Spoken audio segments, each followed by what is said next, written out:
नमस्कार विद्यार्थी मित्रांनो, बघा आपल्याला फळ्यावर काय प्रश्न दिलेला आहे बघा.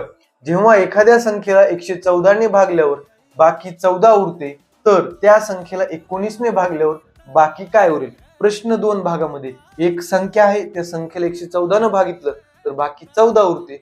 त्याच संख्येला 19 न भागितल्यावर बाकी काय उरेल? मग विद्यार्थी मित्रांनो, एकदम बेसिक पासून समजून घेऊ ती संख्या काय काय असू शकते. बघा, 114 न भागितलं बाकी 14 उरते, म्हणजे ती संख्या म्हणजे काय असेल?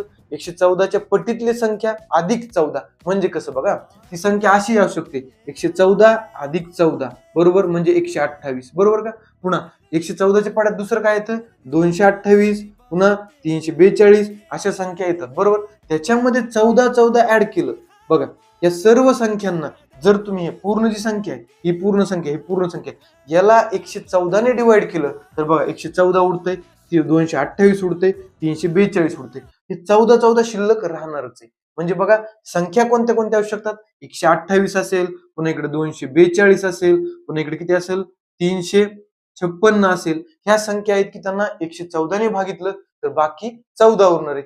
यांना जर आपण 19 न भागितलं तर बाकी किती उरेल? बघा विद्यार्थी मित्रांनो, या संख्यांना असं लिहिलंय आपण बघा, 19 न जर भागितलं तर 19च्या पाड्यात 114 येतात का नाही? म्हणजे हे पण उरणार आहे. 114च्या पाड्यात 228 म्हणजे ते पण 19च्या पाड्यात येणार. हे पण उरणार, हे पण उरणार. 14 उडेल का 19 न? नाही उरणार. 14 19 पेक्षा लहान आहे.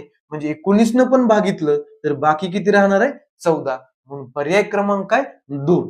धन्यवाद.